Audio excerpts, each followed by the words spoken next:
Apie ką mąstymo menas? Kaip manot? Apie mąstymą tikriausiai. Kodėl žodis menas? Nes pamatysit, kad mąstyti tikrai yra menas. Tai yra vienas iš tokių žodžių, kurie apibūdina kokybinį rodiklį. Kokybiniai, nekiekybiniai. Jeigu pas mane minčių galvoj daug, reiškia aš mąstau. Deja.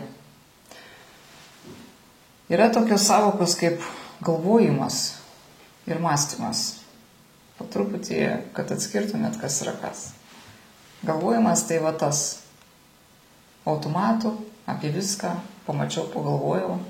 Iš vis visada žmogui eina nepertraukiamas vidinis dialogas arba monologas, kas ten kalba toj galvoj, kiek balsų nuo to priklausomai.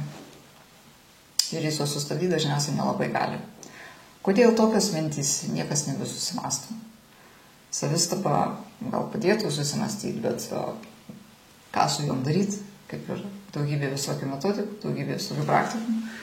Ir kam to reikia? Kam to reikia, kad mažiau galvotų? Tik reikia apgalvoti viską. Stereotipiškai taip. Nestereotipiškai mes užsiveliam. Mes visada užsiveliam, kai daug galvojam. Mes mažai darom, todėl kad daug galvojam. Tiek prigalvojam, kad pavargstam ir nebėra ką daryti. Dėl to po truputį mokysimės nueiti nuo savokos ir proceso galvojimas prie savokos mąstymas. Ir kuo jis skiriasi. Mąstymas yra už tos rizikos, už tos dėžės, kurioje viskas aišku.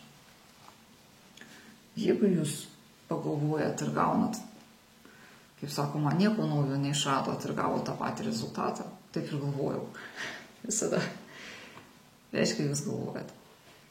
Jeigu jūs iš tiesų pamąstėt, jūs gausit kitą rezultatą. Jūs gausit atradimus.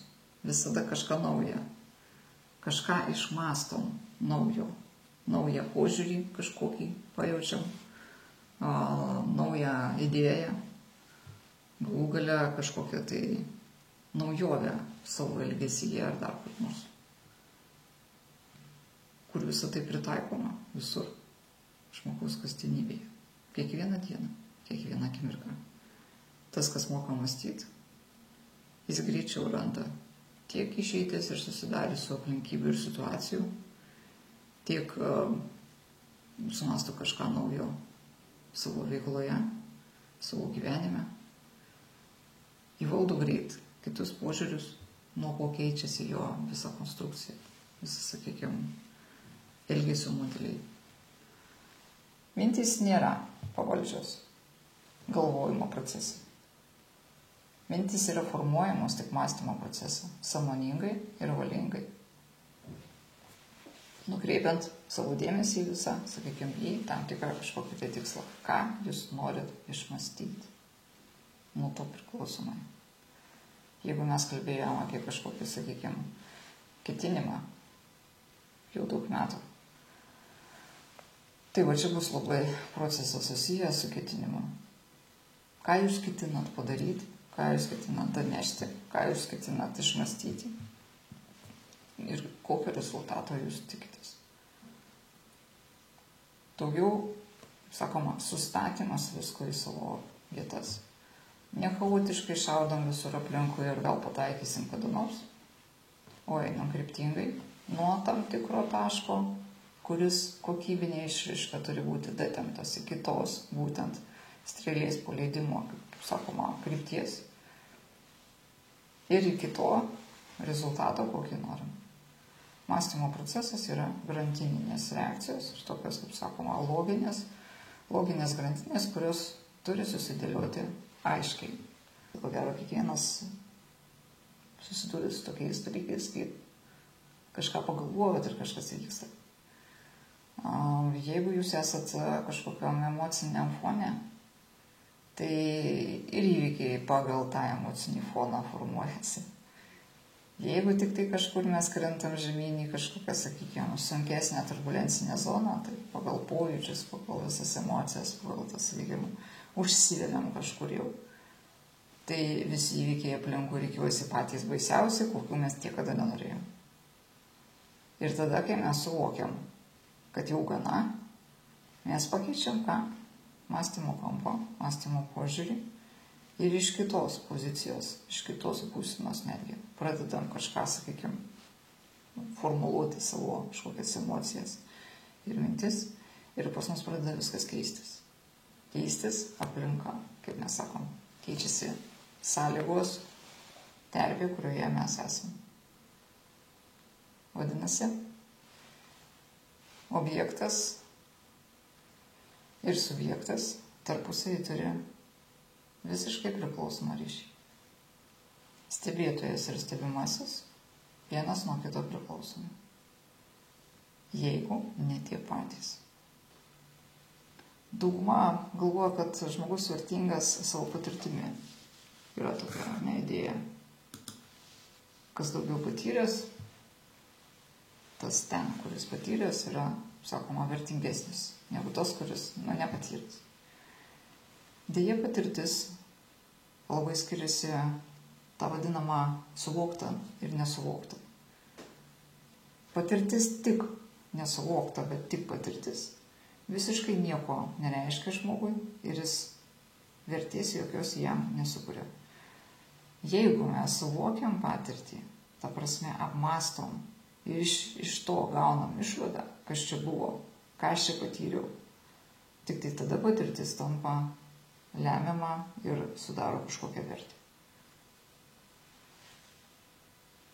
Todėl ne visai, kaip sakoma, teisinga savoka, kad kuo daugiau visur, kaip sakoma, dalyvausiu ir kuo daugiau patirties turėsiu, kaip sakoma, tuo aš išmintingesnis. Deja, ne. Gali žmogus turėti labai daug patirties, gali būti padalyvavęs visur, o vis tiek, kaip elgesi pagal vienodą elgesio modelį, taip elgesi ir toliau. Niekas, kaip sakoma, kaip nuo žąsies vanduo nubėgo visus tos. Patirtis buvo materialiai jo gyvenime, deja, neapmąstyta patirtis, nepadarytos išvados, nieko jam nenulėmė. Bet tas stebėtojas, kuris stebi kitų patirtis ir apmąsto, kodėl jam taip baigėsi, kai jis taip elgėsi ir prie tokios situacijos, jis dažniausiai išvengia ne tik tai, sakykime, gauna patirtį ir vertę, bet dar ir išvengia savo klaidų. Kaip mokytis iš svetimų klaidų? Vienas iš mąstymo meno, kaip sakoma, procesų, nebūtinai reikia daryti savo klaidas. Mes galim gerai išanalizuoti ir išmokti iš svetimų klaidų, pasimokyti, ko reikėtų nedaryti ir kaip geriau daryti. Tapsit mąstančiai žmonėm, kuriems viskas paprasta ir viskas įmanoma. Be svetimų pagalbos, be kažkokių pasiteisinimų, kodėl negaliu, be to ilgo kažkokio bandymo pasakyti, ką noriu. Ir nepasakymo metų. Be to abejojimo pastovaus. Ar tą rinktis, ar šitą rinktis, o gal nieko nesirinkti, o gal trečią variantą kur nors kas pasiūlys. Ir be to, o kaip atsirinkti? Taigi niekada nežinai, koks žmogus, ką jis padarys, ar pasitikėti, ar nepasitikėti. Po truputį išmoksim nuskaitinėti. Tos asmenybės vadinamos žmonėmis ir jūs iš kelių žmogaus frazių suprasit, ko iš jo laukti galima, kas jis toks ir išmestėt viską.